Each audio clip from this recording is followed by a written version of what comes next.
YouTube Archie here with another video of an ending of a short story. I had this up before, but I had to delete it. Not only have I written this story and put it online, I put it on Short and Scary Stories. It's a web page here, excuse me, that you can go on and write.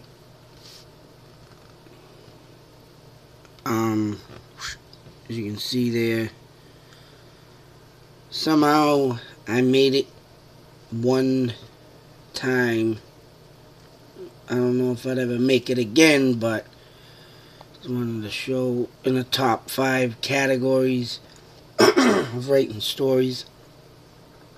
I'm surprisingly and honored by this website to be in the one of the top authors. I do got a bunch of stories in this that I did narrate on YouTube, and but I wanted to try them up here. But when I wrote, I needed to explain. When I wrote my story, I put it on a regular computer, not the phone. And when I went to go copy the story off the computer to put on here, it screwed me all up. I ended up changing the end of the story, but it just came out like crap. I tried taking pictures. That's what I did. I tried taking pictures off the phone from the computer, but it ended up with 3 different endings. I screwed up and put on here 2. I think they erased one of them, but this is the final. And it did kind of get changed, alternated the end of my story, and I kind of like this one better.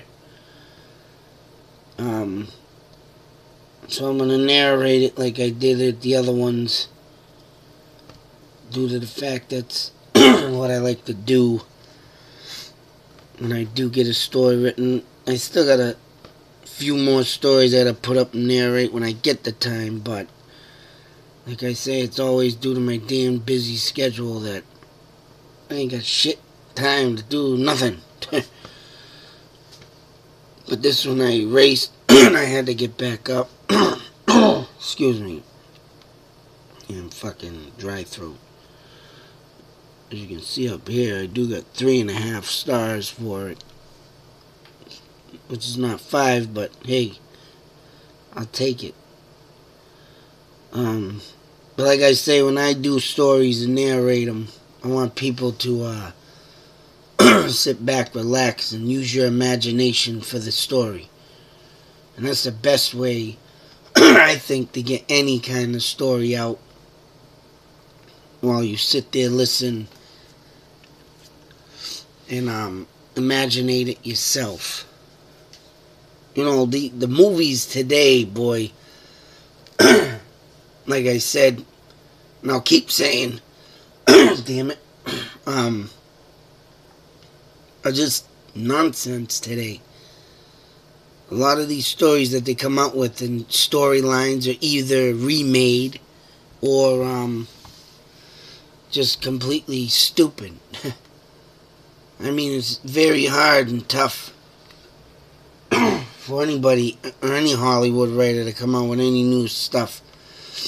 I mean, I kind of think I got a few stories that would make it to be different, especially this one, due to the fact that I like horror, love it.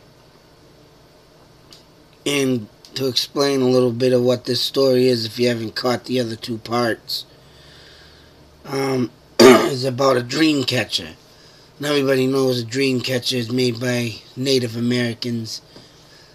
And, yeah, they catch your bad dreams,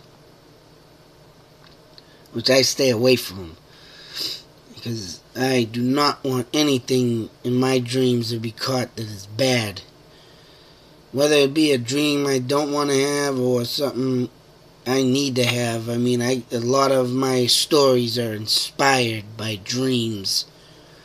A lot of things happen in my dreams that are some I put away and never think of again. Others I think of every day because of the fact that it comes out the way I want it to come out, like a movie, a storyline that I can work off from. And I mean, this one, this story here is not due to a dream, but it's due to the fact that, yeah, I am part Indian. I respect and love the Indian nation. And, what if Indians did do this? Because they used to do a lot of things back in the day that used to freak and scare and terrorize the white man when they came over. And if this would have ever happened, there would have been a fucking...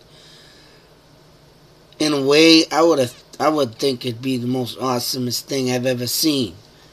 And this is something I came up in my head with. And to me, a bad batch of dream catchers is found in the shaman, which is sort of what they call the witch doctor of the Indian tribe. I put it as, he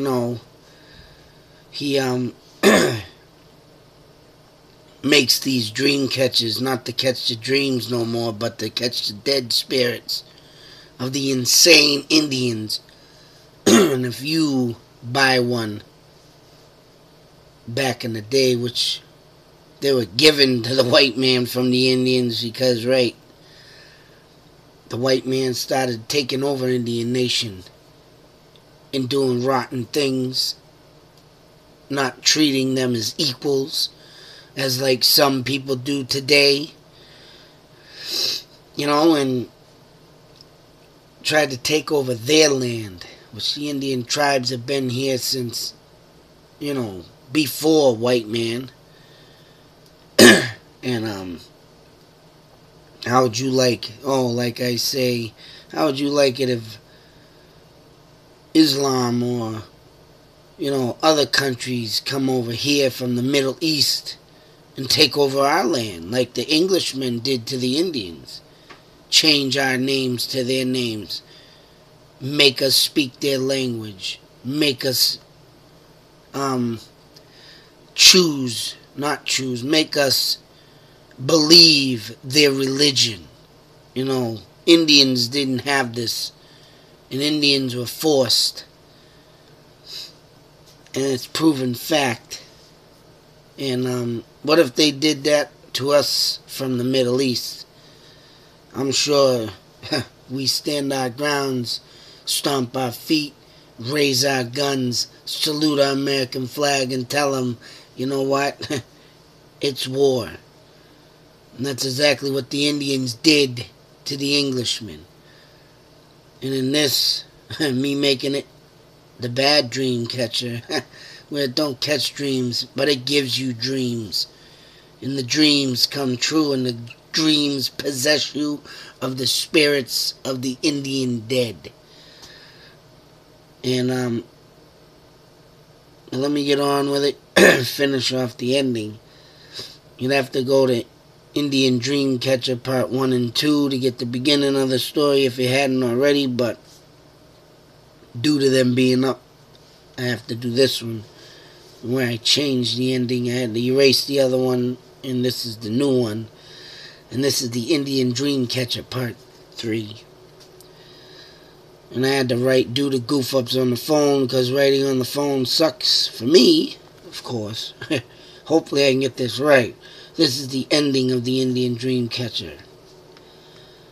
Running down the stairs, grabbing the knob of the front door, Bill's wife cringed when she heard Bill's feet pound down behind her. She opened the door only for it to be violently slammed. Bill let out a vicious war cry, and Bill's wife screamed in horror as the axe began to cut her scalp. The neighbor that lived in the house next door, but the yards that connected to each other made it far distance and blocked by fence, jumped out of bed with his hair standing up on his neck, and his skin began to crawl as he knew that the screams he heard wasn't normal. He got dressed, opened his window, saw Bill in his window running through the house like a madman. He didn't see Bill's wife, but he heard one more time of Bill's wife and instantly stopped. Chills ran up the neighbor's spine. He had to shake off the scream he just listened to and knew that they would haunt him for the rest of his life. So he called the police and said as calmly as he could, the address, and then get here now. He ran down his driveway, down the street, to Bill's house. Heard Bill continue to scream language he never heard, Indian rants, and as soon as the neighbor got to the front door, Bill came crashing out the window of his bedroom on the third floor of the house and came smashing on the sidewalk right next to his neighbor. Blood splattered on his neighbor, and he let out his own scream. Dazed and confused, he heard the sirens from the distance. He slowly walked in the front door, and the horrific scene almost made him sick. The police showed up, and the neighbor sat on the stairs sniffing. In shock of what he just... sniffing as in crying. Sorry, I should have did that more detail, but... And in shock of what he had just seen. The police were running for the door, and on their way he said, "Are you the one who called? What happened?" All the man could say was he killed her. The house was a bloody mess. Blood covered the walls. There was cryptic writing. And the body of Bill's wife hung off the wall like a trophy a hunter would do with his game. Even Bill's wife, pets, hung and all scalped, and their skin cut completely off like Bill's wife. Dripping blood fell. They all went out to catch their breath of fresh air before investigating the scene. Then out of nowhere, the historian pulled up in a taxi with fear and disappointment of Bill's failure to stop the chaos of the Indians' warpath. The head detective came right out to the historian and said, "You don't belong here." The historian said, "But I do. If there are any more of them dream catchers around, you need to stop what you're doing and get into Bill's computer and see who is left with these catchers. Because if you don't, you will see another mess like this." The detective just looked stunned and said, "How do you know, Bill, and how do you know about these crimes?" "Well," he said, the historian ran up. "Well," said the historian, "wrap up here and let's go to your office. You have a history lesson to learn." As the detective told his next in charge to start searching the computer for customers who have not sent their catchers back, and to contact the authorities of that town and get the catchers ASAP. "Call me to update." "Yes, sir." As they walked into the office, the detective laid it on me. The detective said, "Lay it on me." "Well, for 2 decades I've been working on this story. I stumbled on the Villisca tribe. These crazy Indians once followed Chief Red River. They wanted to be rid of the white man faster for trying to take over their land. Even though Red River told them not to worry, he had a plan. They went on their own. and started destroying towns. But when... Yeah, my eyes are watering. Yeah.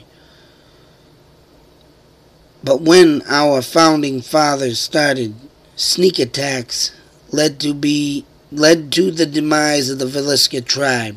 And when Red River came up with the idea of the dream catchers, he took the dead souls of the Villisca tribe and somehow got the souls in the catchers with the help of his shaman to stop the killing and take back and do it without losing his people.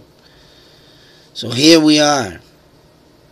I thought that these catchers were finally gone due to a man found out how to destroy the catchers, while the white man started to search for the after the Villisca tribe was gone for any survivors or Indians. They searched the towns, and one man in a bit of rage saw a catcher hanging, started a fire in the fireplace, and threw the catcher in it. As soon as that happened, an explosion of white cloud in a mist of the spirit of the Indian emerges. The report I read said that the man saw the devil's child form before thee. Then the spirit let out a demonic war cry, yelling and screaming as it would charge you in a mist of fury, then get right to your face, then disappear. Left him standing there in pure fear. He survived and was able to get the message out of what to do.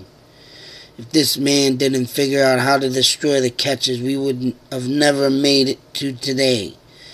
Even though the white man and Indian finally stopped the war, this shows the power of the Indian spirit. As the head detective sat there in his chair to say, "What the fuck?" and was speechless, the phone rang and he nearly jumped out of his skin. The face he had was of pure horror. Whoops. As he picked up the phone, Mike said, "We got a few more people," and started to make the calls. "Alright, good. Let me know when you're done. Then get back to me on if we stopped any more of this before it happens again." He hung up the phone and just sat there in disbelief. "Well, detective, at least it will stop before it gets worse. Just think, though, our forefathers came here to start a new lifestyle from the one of England, to get away from the rules and greed, taxes that they hated, and though they would do better here without it,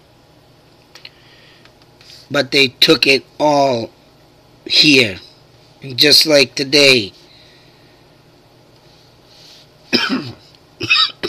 excuse me, "everyone still wants to rule the world in their own way. And these wars will continue unless everyone wakes up like the Indians did with the white man. Only the people of today can stop this madness." Oh, and everyone wakes up like the white man did to do with the Indians. Only the people of today can stop this madness, and this dream catcher would have made it worse. The detective just shook his head and could not say a thing. Yeah, hang on a sec. The historian stood up and looked at the detective for a moment and said, "Are you feeling all right?" The detective just looked stunned and out of his office window down at the city. Wow, it's insane to think, even though the wars of today still continue, this war would have ended the beginning. "Yes, detective," the historian said. "Well, there's nothing else for me here. Take care, detective." And as they shook hands, the end. So yes, what if Indians made the Indian dream catcher? Not to catch bad dreams, but to take the souls of the dead, insane Indians, which the Villisca tribe, or the word Villisca, is the Indian word, if nobody knows, of insane Indians from the past that have died. So, in other words, coming to another country trying to take over, like the King Philip War, the first Indian war I'm covering. It's just insane what had happened, how the English tried taking over. But what if this would have happened? I would have loved to seen it if it would be true and could happen. Hell, you never know. Them Indians do some crazy things. Very smart people. People underestimate the Indian tribes and the ones of today. You don't hear much about them because they like to stay silent. They like to be silent and they like to enjoy their land of where they come from. And if you do hear about them, please step out, just like the military soldiers. Shake their hands, because they're the ones who lived here first. And we all know that you wouldn't like ISIS coming over here and taking over our land and make them speak our language and make them, or we speak their language and we turn to their religion. But then again, it's kind of happening. Can't do the Pledge of Allegiance. Can't say God bless you unless you offend somebody.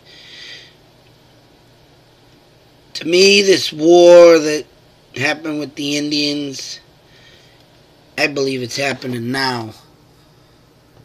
Because we're trying to be taken over and ran, which we know won't happen, but if it happens, or if it does happen,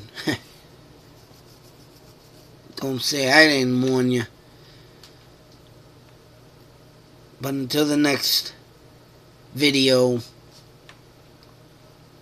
YouTube Nation, keep it strong, keep it real. Out.